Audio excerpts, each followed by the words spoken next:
Do you want to learn how to plan for business growth step by step? Do you want to create an amazing business plan so that you can grow your business in 2020 and beyond? Well, let me ask you something first. Are you an asshole? Are you? Good.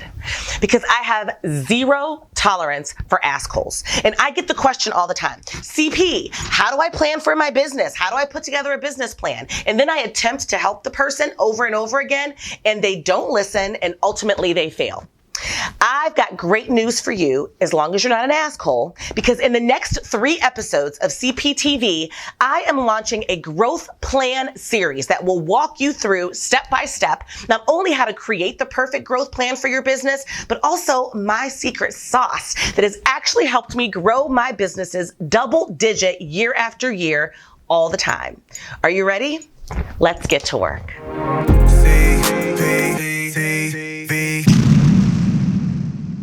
Hey love, it's CP here. Welcome back to CPTV. And if you are new, please make sure you subscribe, because here you are going to get the blueprints to grow your business and your life.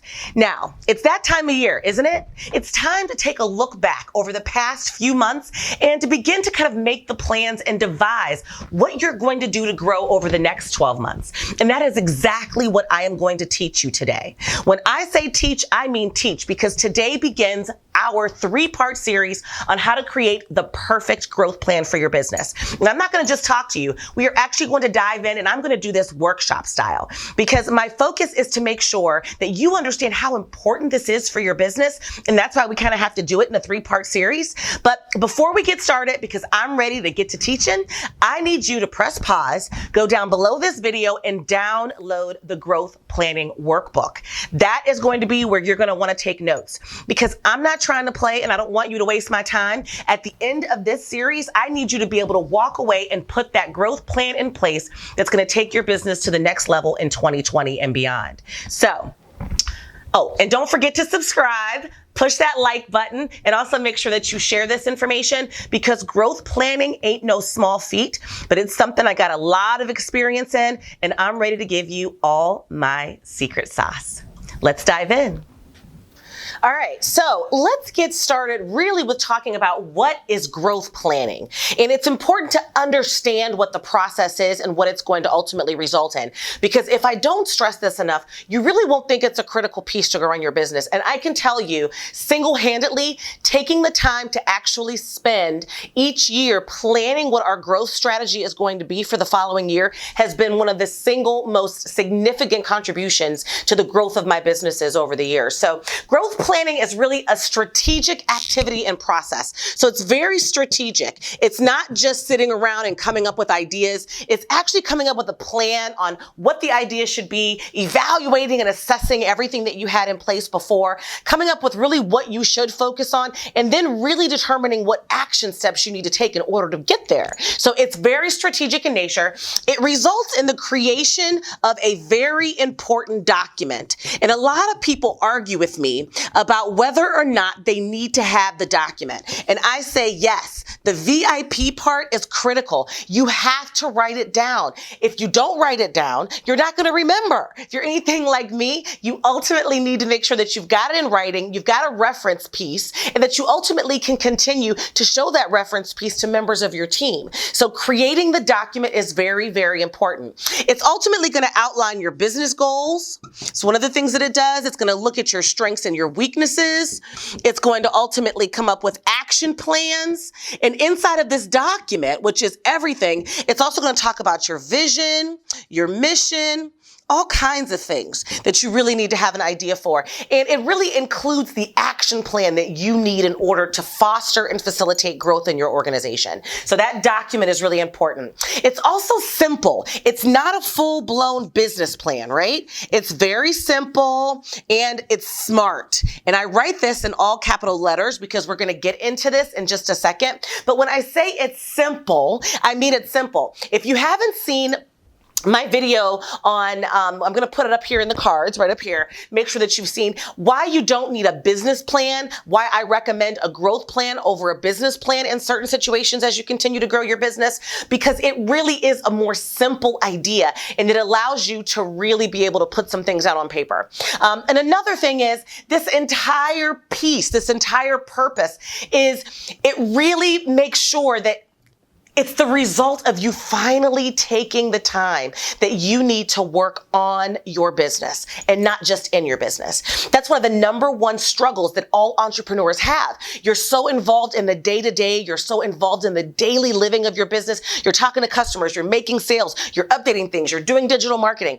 All that stuff is a part of the day being in your business. Well, this process, this planning process, it requires that you set aside the time that you need every single year, sometimes twice a year, sometimes 4 times a year, to work on your business. And that's one of the things that really will create that feeling of overwhelming anxiety that most of us feel as entrepreneurs, because you've got all these things on your head that you have to keep putting off and thinking about and writing down, and you never get a chance to really dive into them. Well, this process is what enables you to take all of that anxiety and get rid of it, because you take the time and you dedicate yourself to actually working on your business. So let's dive into what the actual first 4 critical pieces of things that you're going to be including in this overall plan are. So to summarize what the entire growth planning process is, it's a strategic business activity and process. It results in the creation of a very important document. It's simple yet smart, and it's the result of you finally taking the time to work on your business and not just in your business. Okay, so let's dive in to what are the major pieces of your plan. And I want to make sure that we talk about kind of your overall headings so that you know what we're going to be working with. And we're going to actually do this in 2 parts. So this part of our series is going to focus on the first 4 pieces. In part 2, I'm going to break down the second 4 pieces of what actually goes into your planning process. And then in part 3, we're going to dive into how you're going to get all of this thinking and writing and strategizing done. All right. So first 4 major pieces. Piece number 1, you're going to ultimately talk about an environmental analysis, and that is very important, okay? Your environmental analysis includes various things. In your environmental analysis, you are going to talk about your market readiness, so you're going to do kind of market research. That's really important for you to understand whether or not the market is ready for your idea, and that depending upon where you are in your business. So if you're just starting a business and you have a fresh idea and you're trying to figure out if the market is going to be ready for your idea, this is a part of that process. Or let's say you've been in business for a year or 2 or 3 and you've experienced some changes in your services and products and things are still kind of up in the air. This is the piece where you really do take the time to do the research about the market. And I'm going to tell you, no matter how many years you've been in business, this piece is important to do every single year because the market changes. The environment changes, the economy changes, the government changes things.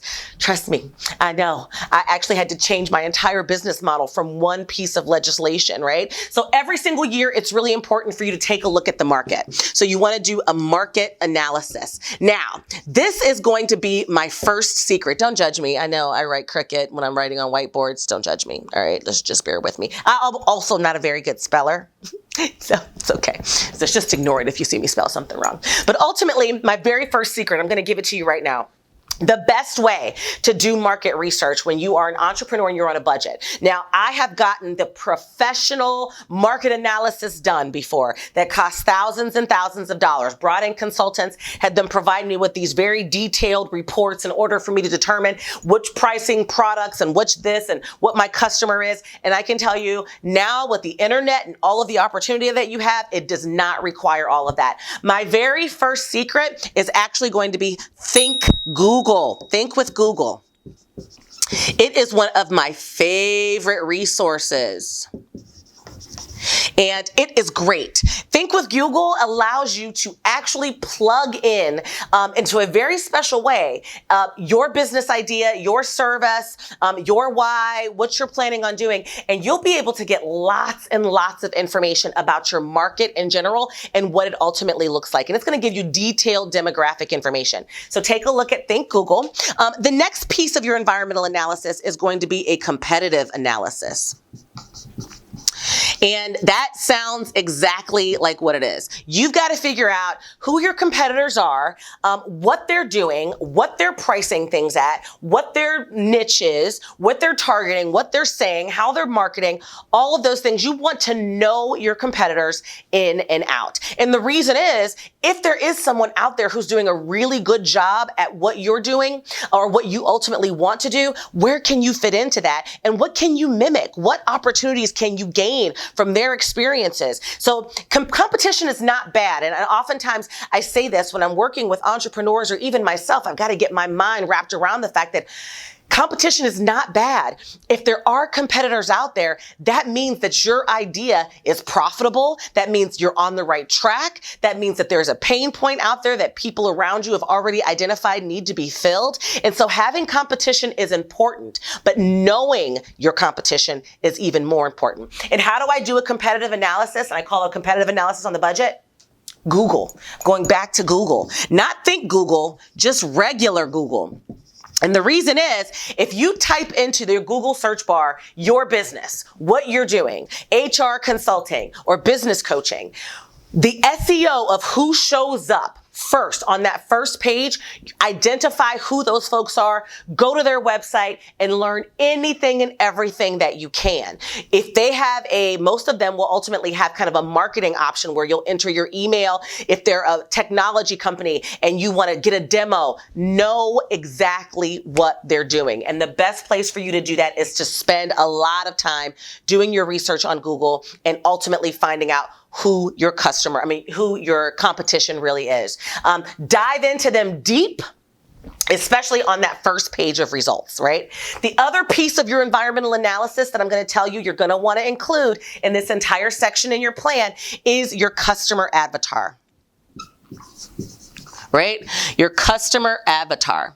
Ooh, I wrote very crooked there. Sorry, guys. Your customer avatar. And I know that I've said this before in numerous videos, but how do you figure out who your customer avatar is? And I tell you, if you're new and you're starting out your business, you're going to want to figure out who the customer is.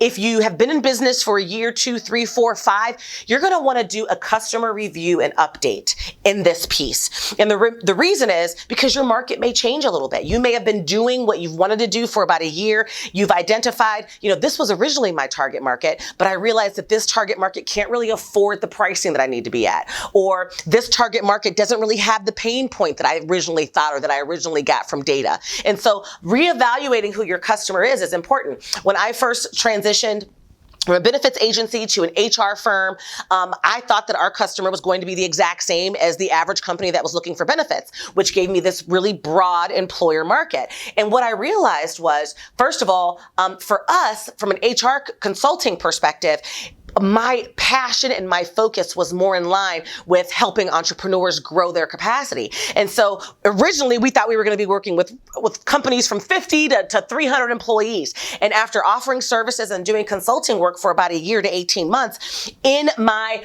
growth planning process, I recognized we need to bring that down. We need to decrease that number to where we ultimately ended up and found our sweet spot. And that you can only do when you're actually doing a customer avatar review and update. And I've got 2 secrets in this area that I want to make sure I talk to you guys about. The first secret is up close and persona.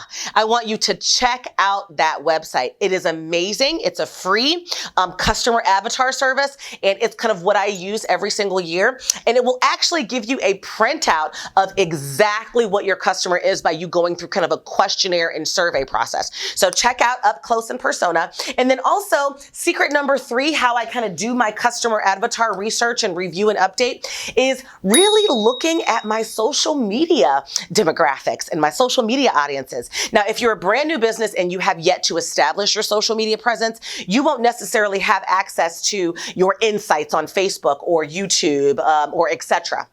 right? But all of those social media platforms do give you really in-depth analysis of who your audience is. And it's going to help you hone down. And that's really, if you're delivering content and you're putting things out there to the public, the people who are clicking on your links or visiting your website or liking your pages or subscribing to your channel, all of those demographics matter because those are the people who are going to come to you. And that information is going to be critical for you to figure out who your customer avatar is. So those are my 2 secrets in customer avatar research: up close and persona, as well as your social media insights, okay? The next piece that you're going to look at of your plan, besides the environmental analysis, which is kind of part number 2 that I want to get into with you right now, is your situational analysis. And so the first piece that we just talked about, market analysis, that's all your outside stuff, right? That's you diving into those 3 things that I just talked to you about being critical of the outside environment. You've got to know what's going on outside of your business in order to make decisions inside of your business. Well, the situational analysis, this is all the stuff that's going on inside of your business. You've got to gather all of that same data and research. So when you're in your growth planning process, the first piece is getting all your research and information together about what's going on outside. This is the second piece, getting all of your information together about what's going on inside. You've got to know what your current situation is, right? And your current situation could mean, this is what our pricing looks like. This is what our financials look like. This is how much we really spent. This is how much it's really costing us to deliver this product and service per customer. All of those different things is kind of a current situation review. You also are going to want in this section to determine your SWOT. And if you are new to kind of running a business and have never really indulged in what this is, I want to break it down for you. SWOT equals your strengths, your weaknesses, your opportunities, and your threats, right? And in this, it really does focus on lots of different aspects because there's internal and external things that you're going to be reviewing when you're ultimately doing your SWOT. And that is something that you want to know. It's a part of your situational analysis, but your strengths and your weaknesses, these are all internal for people. And your opportunities and your threats, these are all external. And you want to have a good idea of what that is. So this piece of your plan is all the stuff that's going on inside your business. You have to understand what's working and what's not working. And this is really the piece that a lot of entrepreneurs have the hardest time with because you've got to be humble in this process. You have to realize this is the stuff that I'm not good at. This is the stuff that I'm not doing. This is the stuff that's not working. And all of this is going to help drive what those real overarching goals are going to be for your next year so that you can grow, right? You don't grow unless you fix what's not working and you capitalize on what is working. So this is a big piece. So let's talk about what the third major piece of this plan for you is going to be. And that is, you got to figure out the vision and the mission of your organization. Now, if you are brand new in business, this might be the initial conversation, right? You might be figuring out your very first vision and your very first mission. If you've been in business and you're just trying to step up your business or level up your business, this is the time that you want to review these things. You want to make sure that your mission is still in line with what the market needs, what your current situation is, what your vision is still in line with those things. And if you're brand new, you want to create a vision and a mission that is in line with all of the stuff that you just thought about and that you just researched as far as what's going on outside and what's going on inside, right? So just to really quickly talk to you about what your vision and your mission is and kind of describe what these are, because a lot of people do get these things confused. So the best way to look at it is like this. Your mission is your why, right? Your vision is your what. And I break it down like that very simply because your mission is, it defines your business values. It defines your overall beliefs, what you want to ultimately communicate. So it's the mission of your organization, right? My mission at Cheryl C. Perez Enterprises and at Big HR is to help facilitate and empower small business owners and entrepreneurs to grow and scale and level up their business by giving them the blueprints and building their capacity and infrastructure. That's the mission, right? The vision is ultimately ultimately who we want to be and the desired what, right? The future of the company. What do I want to do? I want to be seen as the #1 expert in organizational capacity building, both in HR and general operations and management, right? That's my vision. #1 in our market. I want to be at $40 million a year in revenue. Your vision is where you see your organization in the following year. And I tell people, sometimes I see organizations that have these huge visions that are really like 10 years out or 20 years out. No, this is an annual process. So really the only vision that you're coming up with is, where do you want to see yourself by the end of next year? Right? What's the growth that you want to see yourself at but by the end of next year? And you're going to take it in small chunks, because if you start looking at your vision 20 years from now and you don't achieve it in the next 12 months, you're going to be down in the dumps. You're going to feel like a failure. You're not going to be able to recognize what you've actually already accomplished. So I say an annual vision is really where you want to be. Trust me, I've done the 3 or 5 year vision before, and it's just so far out there that each year I'm not taking the time to recognize my opportunities and the things that I've accomplished. So having a shorter term vision is important. These are going to be things that you're going to work on in this particular section as well.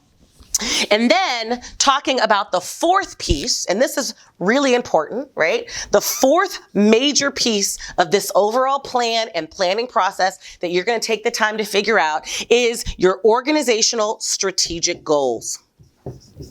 Now, all of the stuff that I just told you about, and as you guys know, if you are a subscriber, you know me, you know CPTV and how it works, you know that I'm going to give you the blueprints because I am all about doing things in order, step by step. So we just talked about the first 3 components, and the reason why we talked about them first, and that's the order that I need you to go in this planning process. The reason why we talked about them first is because they all play a role in the one before them. So with that being said, in order for you to figure out your overall strategic goals for your organization for the upcoming 12-month period, you've got to take into consideration what's going on outside, your environmental analysis, what's going on inside, your situational analysis, and what your updated vision is and what your overall organizational mission is.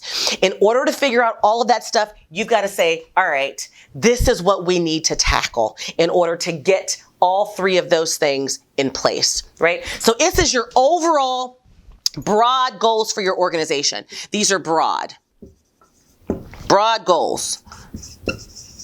And ultimately your strategic goals, I want you to narrow it down from a year-to-year perspective to 2 to 4 overall goals. Don't do any more than that. Because when we're doing strategic goals, in part 2 of this series, we are going to really break down what goes inside of these, because there's additional components that go inside. And this is where you're going to get more specific, and it'll be really overwhelming, and it removes the whole idea of this being a simple process. So when I say strategic goals, I'm talking about 2 to 4 overall goals. And I would like to give you an example, because you want to also make sure that you always include in your strategic goals, in that 2 to 4, some type of sales and service goal, or revenue and retention goal, something financial. Initially, when you're first starting your business, you're going to look at a dollar amount. So you want to say, next year we want to drive $100,000 in revenue, right? That's going to be your overall goal. But as you continue to grow your business, depending upon what phase you're in, it's going to shift from being a specific dollar amount to a percentage of growth. And so really, truthfully, if you've done your market analysis, you'll have a really good idea of what your particular service and in your industry, what the average growth targets are, what equals success. And I have organizations, and in my past, I used to always say, I want to grow by 50%. I go to my team, I want to grow by 65%. And they're looking at me like, okay. And then I realized that in my field as a benefits agency in my previous business, 13% growth was like unheard of and amazing. So any double-digit growth, we were actually moving in the right direction. No, not Cheryl. I'm at 35%. We only hit 25%, and I'm walking around with my face all messed up. Morale is down in the office, and everybody's like, we didn't hit our goals, without even realizing we blew out every other person in our industry. So it's important for you to have those financial pieces in the strategic goals, but giving you an example of what an actual goal will look like. So let's just say you come up with what a strategic goal is, and this is actually a real one that I've actually used in the past, especially when I'm in the first 2 to 3 years of my business, to improve the existing framework within all departments, admin, sales and service, training, marketing, and technology, and implement the necessary adjustments to achieve the organizational sales and service targets. And that was really for me when I was looking at changing and building my infrastructure as an organization. I had to focus on building my infrastructure in all of those areas in order for me to make sure that I was hitting my revenue targets and hitting our service and customer retention targets. And that might be where you are. If you're a brand new business, for instance, your infrastructure might be, to get my business set up completely on paper and legally so that I can move forward with actually getting customers and clients, right? That might be your overall strategic goal. In 2020, I just want to get my business set up and get my first 10 clients. Right? If you are an existing business, it might be, all right, I've got some money coming in, but I know if I improve my capacity and I improve my systems and my processes and my infrastructure, I'm ultimately going to be able to grow my business to that next level. So one of my goals is to improve my existing infrastructure and framework, just like the example says, right? So, looking at this, the major pieces of the plan, we've tackled the first 4. I want to make sure that you take a look at that, and hopefully you were taking notes in your workbook, because I think that we have smashed the first 4 pieces of this plan, and now hopefully you have a better understanding of exactly what you're going to be thinking about and thinking through.